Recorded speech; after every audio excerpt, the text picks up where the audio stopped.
Hi, hello and welcome back to F1 Challenge VB. My name is Mephisto and our epic journey through the history of Formula 1 continues today with the 5th round of the 1958 season, the Belgian Grand Prix. It was held on the 15th of June, it had 20 entries, 19 of them took part in the race but 9 had to retire. The race consisted of 24 laps completed in 1 hour, 47 minutes and 6 seconds. Mike Hawthorne started the race from pole, Musa was second, Moss third, Collins fourth and Tony Brooks fifth. After a magnificent drive, Tony Brooks took the win from Hawthorne, who finished in second, 20.7 seconds behind Brooks.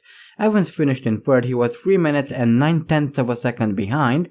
Cliff Allison finished in fourth, 4 minutes 15.5 seconds behind.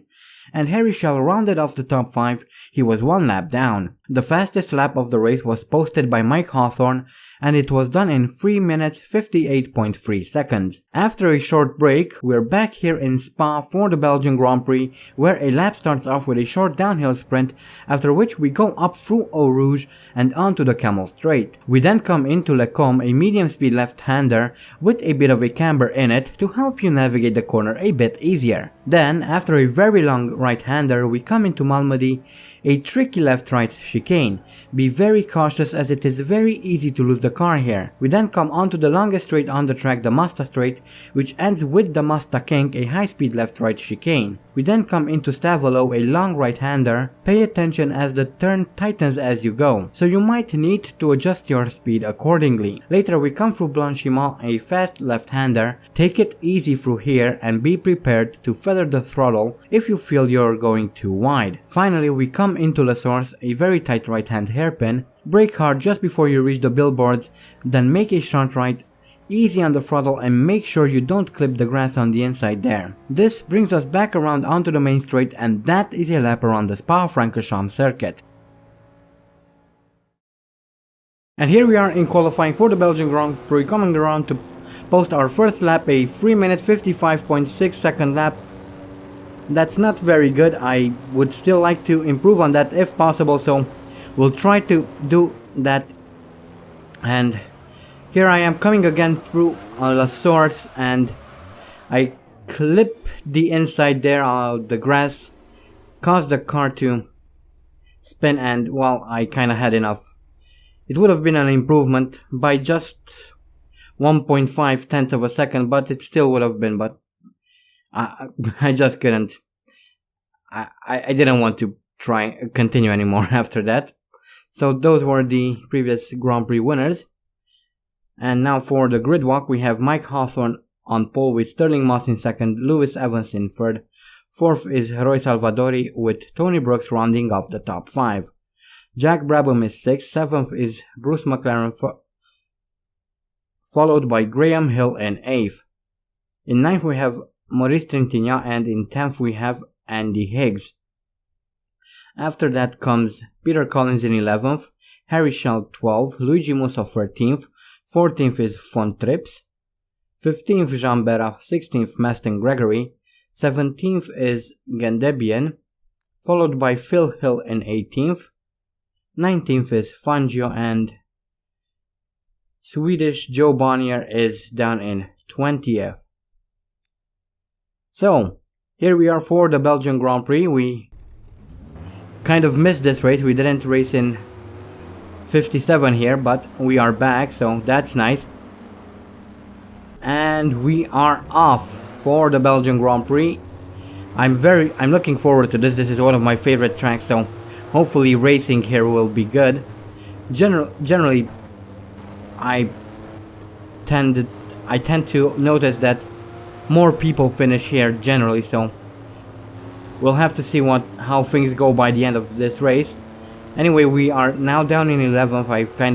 I was a bit cautious coming through Eau Rouge. I didn't want to crash into anyone. I wanted to be slower than normal just in case someone lost control, so I could be able to react to that. And here we are coming into Le Combe and we see a bunch of cars losing control through here, and we go around everyone and move up into third place already.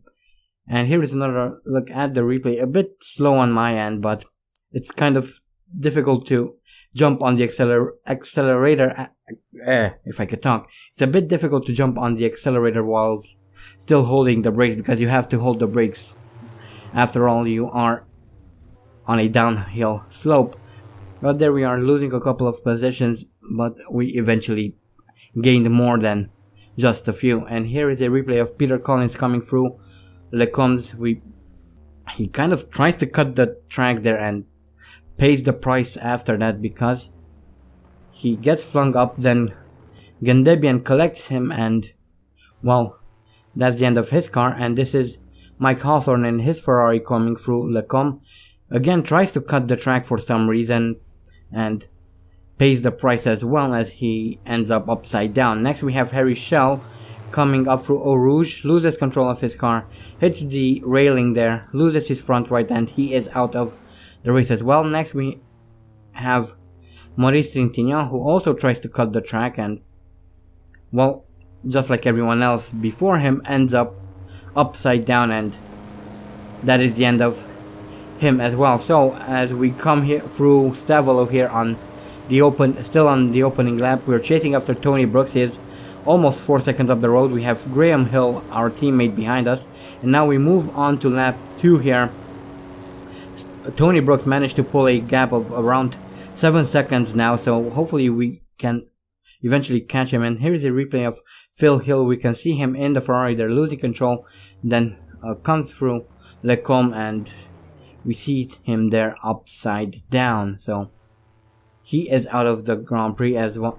And now we have a look at Juan Manuel Fangio in the Maserati, who comes around, tries to cut the track, and works just about as well as for everyone else. Ends up upside down, and he is out of the race as we once again come through Stavolo.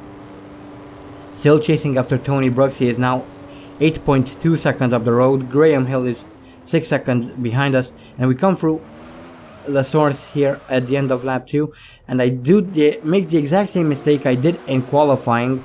I clipped the grass there on the inside, and which causes me to spin, so Graham Hill gets in the lead. Well, in the lead, in third, takes third away, but hopefully we will be able to catch him. And on lap 3 here, as we come through Malmedy, I'm chasing Hill. He loses control of his car, and we pass him easily.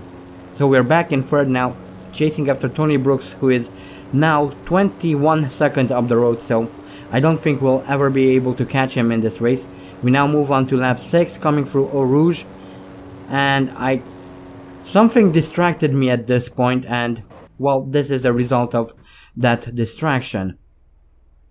I kind of hit that hill there, and I'm now flying to my doom into the void of the map. So that's the end of our race, and here is a replay of that. We come through Eau Rouge. I get distracted by a noise I heard and hit the hill, and then we see how I fall off. And this is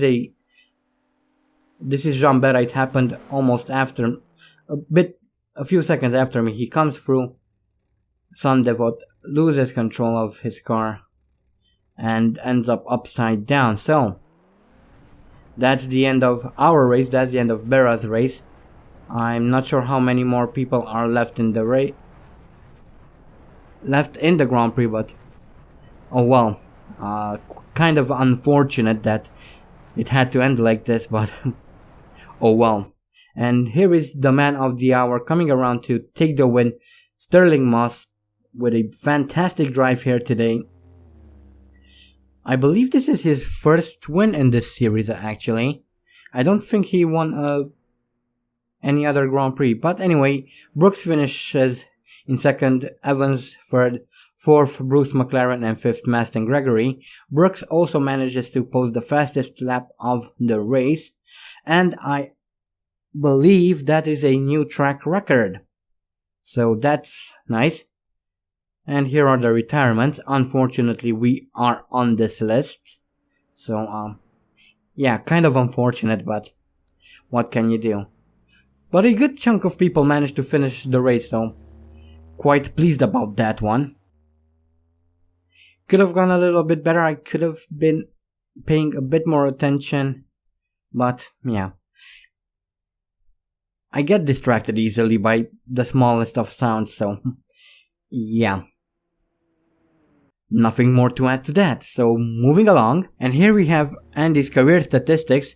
This was his 70th Grand Prix, his best start is from first, has 3 pole positions, has set 13 fastest laps, his best finishes in first, has completed 48 races, 42 of them in the points, has won 26 races, 4 at the Indianapolis 500, 4 in Monaco, has 5 championships under his belt, has scored a total of 286 points, has retired 22 times, has experienced 1,638 out of 2,004 laps, has 5 bronze trophies, 6 silver trophies, 26 gold trophies, and as an extension, 26 podiums. And here is a very quick look at the championship standings.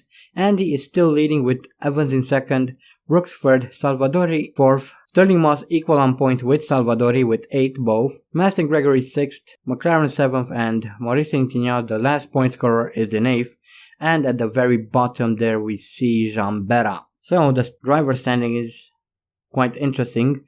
Evans could catch Andy actually, so even Brooks could catch him, so we might still see a pretty good battle for the championship. So anyway, moving on to the constructors here. Van Wall are now equal with Lotus on 16 points, Cooper Climax in third and Maserati fourth with 2 points, and Ferrari and BRM still have to score points, but they still have plenty of time because this is only the 5th race out of 11, so yeah, things could still change dramatically. But yeah, that was the Belgian Grand Prix, quite a good race I would say, even though we ended up retiring. There were more AI that finished than I would have expected to, so especially considering the first 3 races of the season, so that was quite good. But anyway, our next race is the French Grand Prix. We return to Reims this time, so that's exciting. Generally, we had pretty good races in Reims, so I'm hoping that will be the case this time as well, so yeah, but we'll have to see. Anyway, that is it for the Belgian Grand Prix. That is it for this video. Don't forget to vote for next season's team, link is in the description. I also have a second channel where I will be playing all sorts of different games. At the moment I am doing a playthrough of the original Need for Speed Underground, so if you're interested, there will be a link in the description to that as well. I hope you guys enjoyed this video, thank you all so much for watching, and as always, stay sharp.